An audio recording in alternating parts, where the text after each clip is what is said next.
Assalamualaikum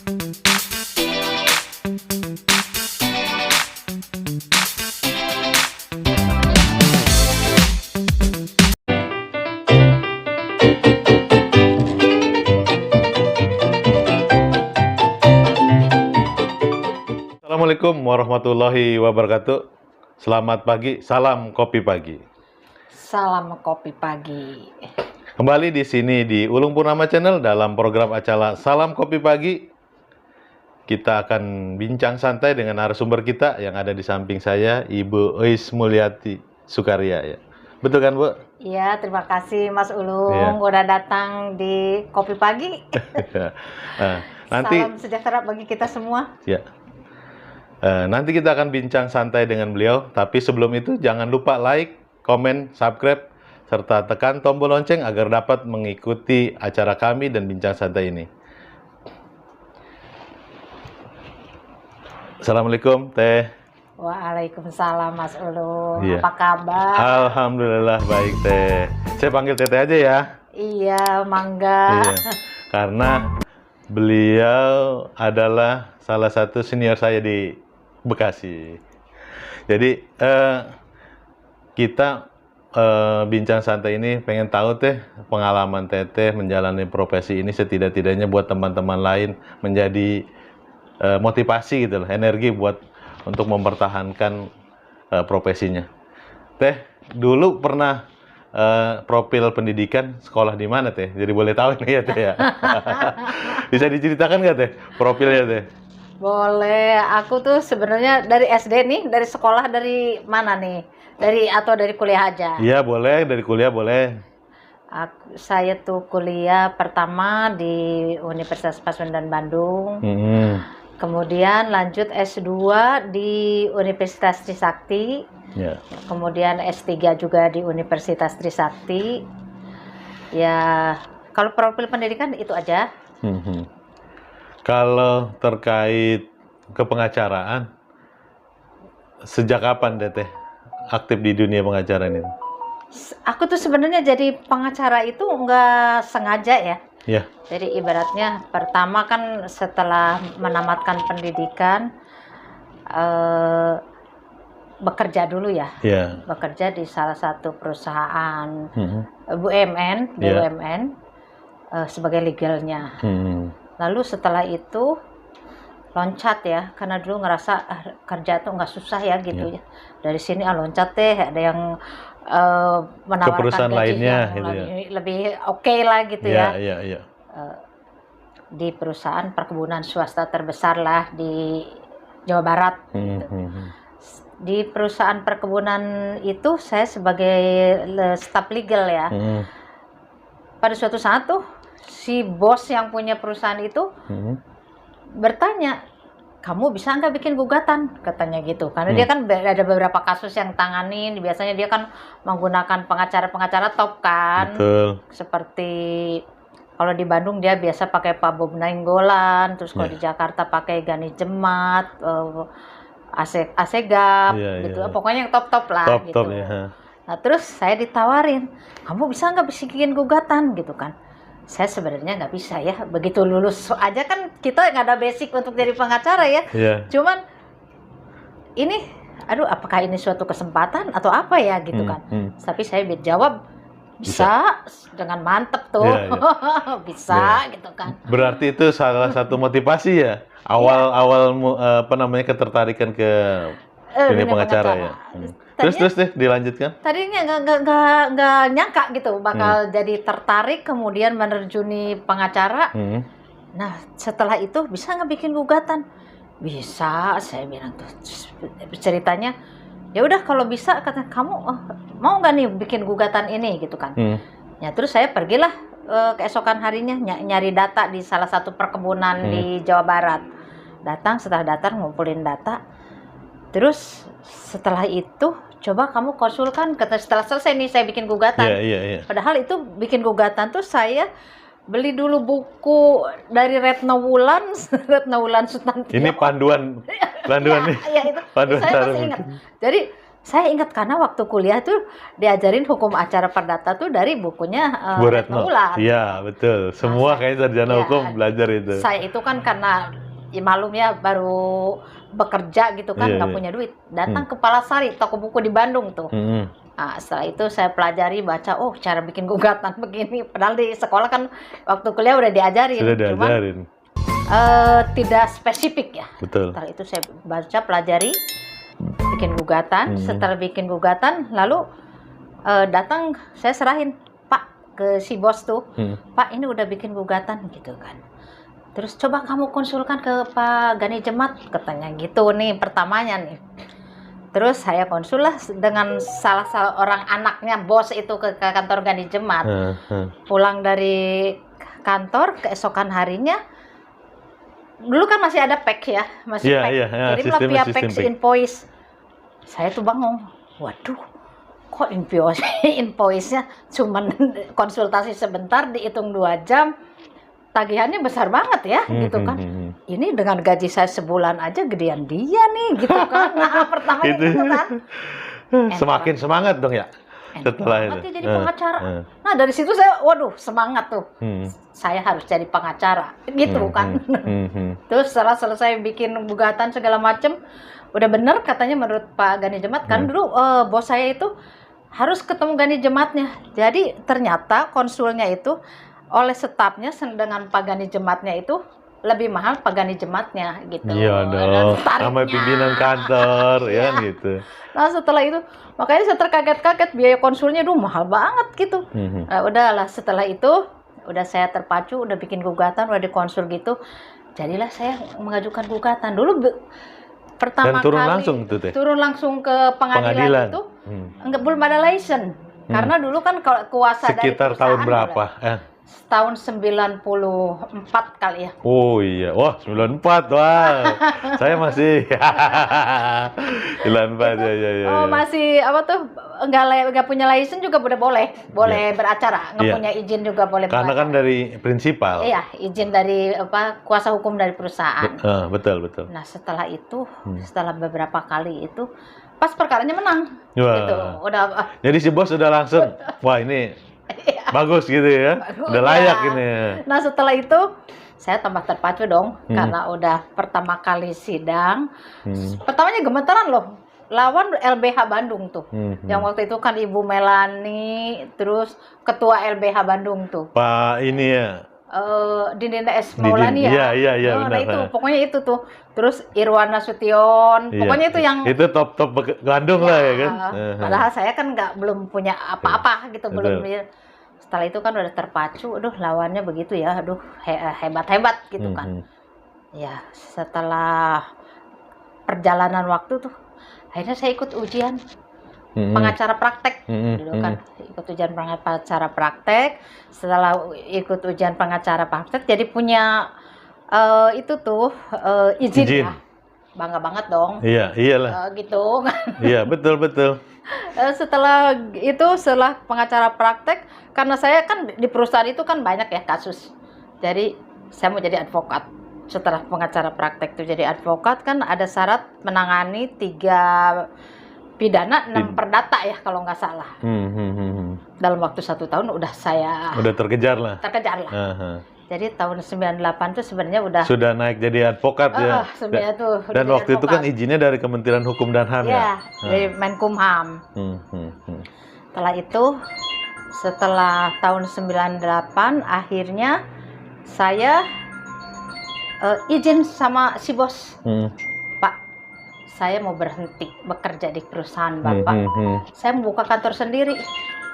Tapi kalau Bapak ada perkara, kasih ke Isya Pak, gitu kan. Itu udah si bos itu karena baik atau udah percaya atau apa, ya udah diserahin ke saya. Akhirnya setelah itu perkara-perkaranya dia ke saya. Kalau lagi di pengadilan juga ketemu orang, terus saya pegang juga perkara yang lain. Ya dari situlah udah mulai prakteknya ada semakin sering gitu kan. Nah, setelah itu perjalanannya, tapi ya banyak liku-liku juga ya. Waktu Waktu di perkebunan itu ada liku-liku juga karena gini ya, yang Kalau paling perkebunan itu biasanya perkara apa aja sih Teh?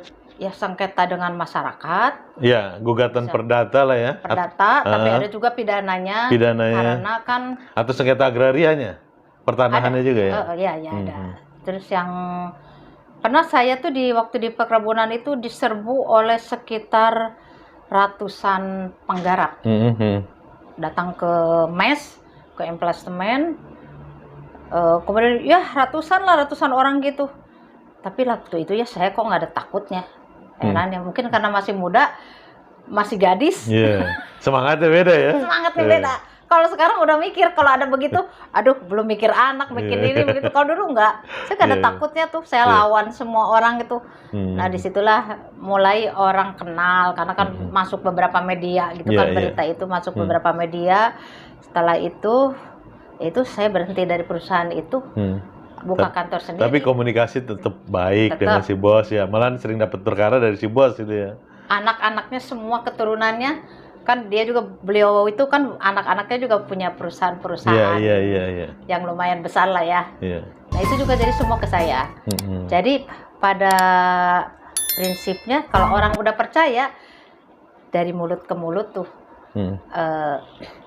Jadi kalau menurut saya sih promosi yang paling bagus itu dari mulut ke mulut. Iya. Karena memang di situ kepercayaannya terus berjalan ya, bertambah 1, 2 dan sebagainya ya. Nah iya gitu.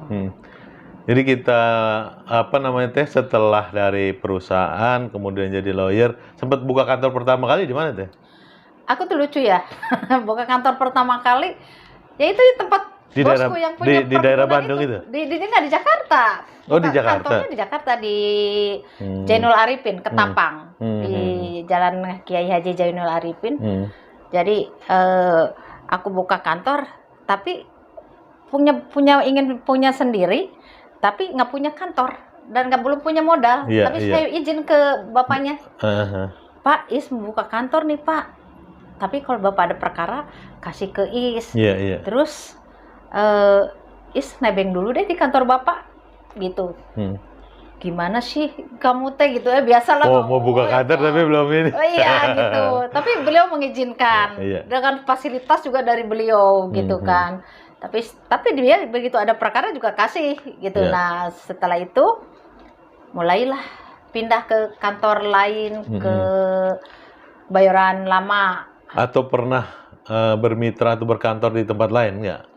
Ya iya, ada sama partnerku, dia tuh di di Sudirman, pernah di CMB Niaga, kemudian pindah ke yang dulu Wisma Metropolitan tuh, yang di Wisma Metropolitan 2 ya, Sudirman yang ya, Sudirman itu ya. Iya, yang Sudirman. Ada juga di Kelapa Gading, yang akhirnya saya di Sini Jalan ya. Kartini. Jalan Ya, Kartini. Jalan Kartini Jakarta Pusat. Jadi Teteh ini sekarang berkantor di Jalan Kartini nomor berapa tadi Teh? 52 B2 Iya. Jakarta Pusat. Nah, mungkin para pemirsa yang butuh konsultasi hukum dan sebagainya bisa datang langsung ke kantor beliau di sini Jalan Kartini. Iya, terima kasih, silakan. Kita lanjut Teh. Jadi kan sebenarnya kita masuk ke dunia pengacara bermodalkan kepercayaan yang nomor 1 itu ya Teh. Iya, benar. Kemudian kemampuan ya kan. Iya. Kemampuan yang bersangkutan untuk mengikuti memahami permasalahan ya kan. Betul. Ya, selanjutnya kan ini Teteh sudah sekian lama tentu udah banyak perkara ini tangan itu ya. Boleh cerita Teh terkait perkara apa aja sih yang pernah ditangani atau barangkali yang menyangkut perkara-perkara besar atau publik gitu. Boleh diceritain? Kalau yang publik yang rame gitu ya, kayaknya sih nggak ada. Saya biasanya ngambil perkara tuh Corporate. ngambil perkara yang aman gitu. Ya, corporate aja rata-rata ya. Corporate gitu kan. Kayak misalnya seperti Kepala Api itu kan ada beberapa perusahaan namanya ya. Iya. Ada Santos Jaya Abadi, terus ada Pastrata Buana yang begitu. Kemudian juga BRI, nah itu juga ada beberapa kasusnya kita pegang. Terus banyak ya. perusahaan-perusahaan gitu. Kebanyakan kayak sekarang ini yang sedang ini ada PT Korosi, ada PT Prima Usaha Era Mandiri, AW Restoran ya mungkin. Kemudian banyak sih berapa perusahaan ya. Nah, dari sekian banyak perusahaan itu kan ada yang sifatnya penunjukan langsung atau retainer ini tuh. Ya itu semuanya retainer atau tergantung. Kadang-kadang ada yang retainer, tapi kalau begitu ada case yang lain, ya tentunya kan beda ya. Kalau litigasi kan kita juga kan ada persidangan, ada lain-lain. Kita tetap ada cas tersendiri cas tersendiri gitu kan. Nah, untuk mendapatkan retainer apa aja sih tip atau tekniknya seperti apa sih Teh? Bisa ceritain itu? Sebenarnya kalau boleh tahu nih ya, ini sebenarnya kan sifatnya personal, tapi ya setidaknya untuk membantu kita lawyer ataupun masyarakat pada umumnya, gimana sih lawyer itu bisa mempertahankan kantornya eksis itu salah satunya. Ya benar, memang salah satu yang apalagi di musim pandemi begini. Jadi yang salah satu yang bisa bertahan itu dari retainer ya, karena kan mereka perusahaan itu kan tetap bayar ke kita gitu kan. Cuman kadang-kadang ya ada beberapa perusahaan karena pandemi, ya Bu minta tolong dikurangin karena lagi begitulah ya. Udahlah kita juga nggak terlalu ini ya. Ya udahlah nggak apa-apa gitu kan. Nah itu sebenarnya begini ya Mas Ulung. Jadi kalau yang retainer itu biasanya kan kita dari kalau yang di kami ini ya, di kantor kami ini, biasanya klien yang udah biasa menggunakan jasa kantor kita. Nah kemudian karena mereka itu perusahaan itu banyak kasusnya, jadi kan misalnya untuk review perjanjian gitu untuk dan lain-lain gitu, mereka itu kan ngerasa berat kalau bayar per case. Akhirnya dia berbincang-bincang, terus kemudian kami menawarkan jasa retainer. Gitu. Nah itu jasa retainer itu memang tidak besar, tapi kan tergantung kasusnya juga. Jadi ya udah kita menawarkan seperti itu, akhirnya banyak gitu kan. Rata-rata seperti itu, asalnya dari klien ya, awalnya ya klien biasa gitu kan. Kalau kita kadang-kadang juga saya menawarkan gitu ya ke kantor-kantor lain juga kan, menawarkan jasa retainer. Ya ada cuman beberapa. Banyak kan yang dari asalnya yang sudah pernah tahu ya, karena ada hubungan kerja sebelumnya. Jadi karena pengacara itu, advokat itu kepercayaan. Dan itu kan jasa itu kan bentuknya tidak bisa ini ada produknya seperti ini gitu kan. Jadi memang benar-benar dari kepercayaan. Jadi salah satu trik atau tekniknya yang mempertahankan kepercayaan itu ya. Iya, jadi mungkin buat sobat-sobat kita terutama para lawyer, itu salah satu trik atau teknik yang memang harus kita miliki ya supaya kita bisa eksis di dunia kepengacaraan. Mungkin ada lagi Teh terkait misalnya kalau retainer itu kan sifatnya tetap ya, rutin. Nah kalau di luar misalkan perusahaan yang sama, kemudian ada persoalan berbeda, artinya ada persoalan-persoalan banyak nih. Berarti kan dia tetap ada tersendiri kan ya? Iya. Jadi begini, kalau misalnya retainer itu kan kita misalnya selain mereview perjanjian-perjanjian atau apa, jadi perusahaan itu diberi kesempatan untuk konsul kepada kita, misalnya dibatasi dalam 1 bulan itu misalnya 20 jam gitu. Setelah lebih dari 20 jam konsultasi kita kenakan cas lagi. Kalau kurang ya udah dianggap 20 jam gitu kan. Nah itu jadi kalau misalnya dia punya case baru, kita kan tetap konsul kan termasuk biaya retainer. Itu udah kita nggak kenakan cas lagi. Nah, tapi kalau case-nya baru untuk misalnya litigasi, nah itu tetap dikenakan lagi. Karena kan biasa litigasi kan panjang gitu. Nah, itu biasanya langsung kliennya datang ke kantor atau kita yang datang ke kantor? Biasanya saya tuh sebenarnya lebih senang klien yang datang ke kantor. Karena kan kalau di kantor itu kan kita semua fasilitas sudah tersedia. Iya. Saya mau paparan atau mau misalnya mau menerangkan apa, mau buka undang-undang, mau buka Iya, peraturan-peraturan. tinggal ngambil aja ya. Ya gitu. Tapi kalau misalnya di kantor klien itu kan kurang lengkap ya. Pasti Iya. kita nggak lengkap. Jadi Iya. kan pasti ada kita bisa menunda gitu kan, menunda sesuatu, menunda yang harusnya bisa tuntas hari itu. Tapi kadang-kadang klien itu kan kadang-kadang kita menghormati karena beliau-beliau itu kan biasanya orang sibuk. Iya. Jadi kalau kita diundang ke kantor ya nggak masalah gitu Betul, kan. betul. Kita nggak masalah. Jadi kadang misalnya suatu apa tuh kasusnya itu bisa diterangkan oleh personal tersendiri di kantornya. Jadi kadang-kadang dimitingkan lagi di kantor tersebut. Gitu. Jadi nggak masalah itu sih. Cuman lebih senang di kantor. Di kantor.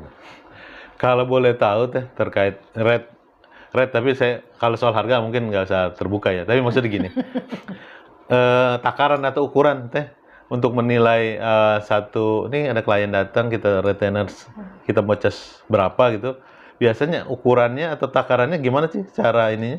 Nah itu tuh kadang-kadang saya juga ngerasa sulit ya untuk menentukan seperti itu. Ini perusahaan datang ya ke kita, Iya. ini kita mau cas berapa gitu. Tapi saya tuh kadang-kadang begini ya Mas Ulung, Iya.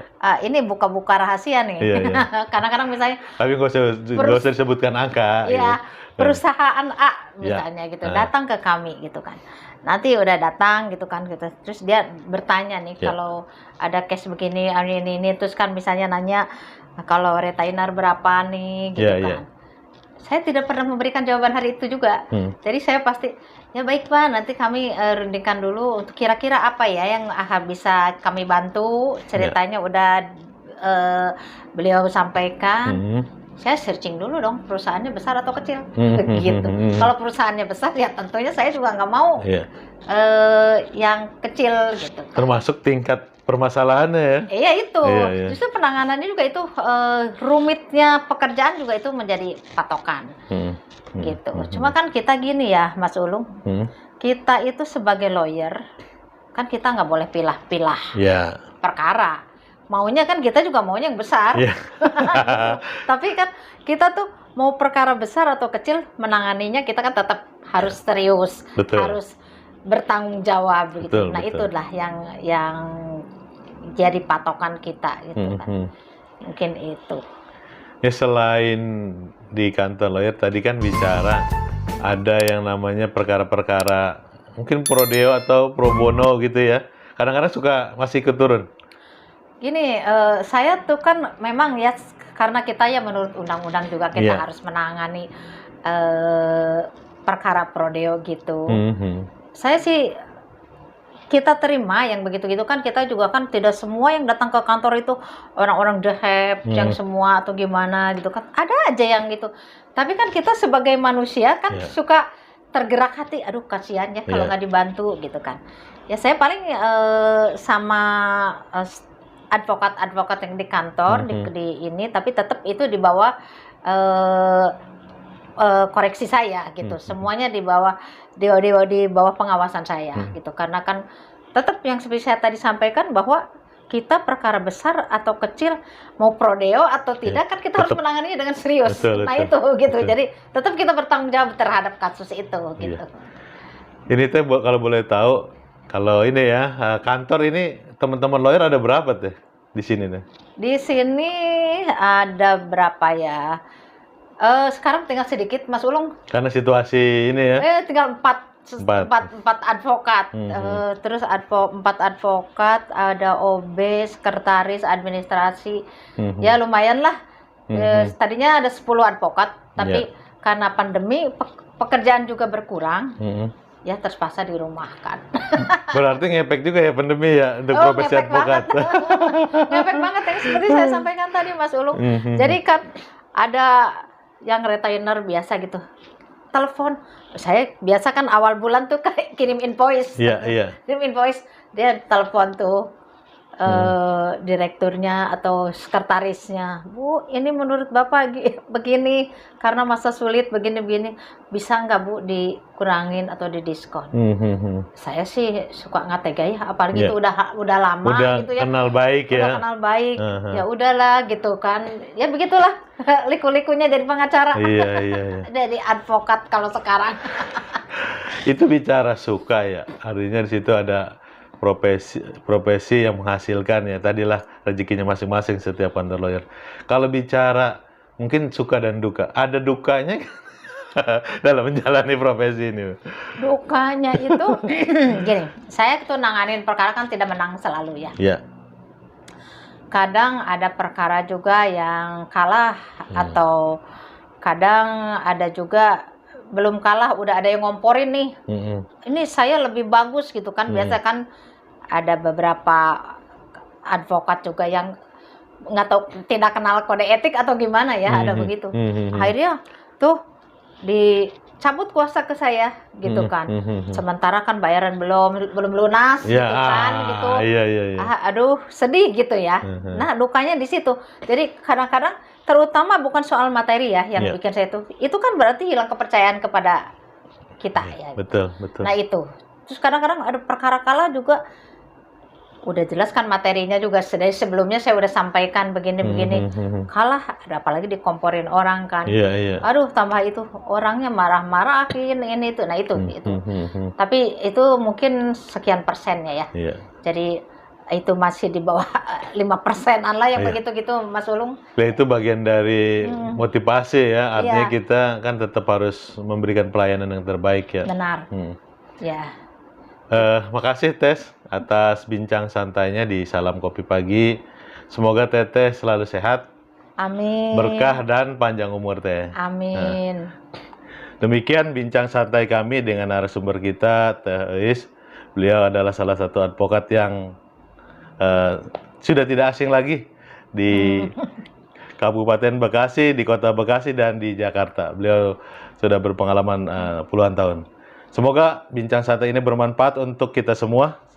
Saya akhir kata, Assalamualaikum warahmatullahi wabarakatuh. Salam Kopi Pagi. Salam Kopi Pagi. Seruput dulu dong kopinya. Bye.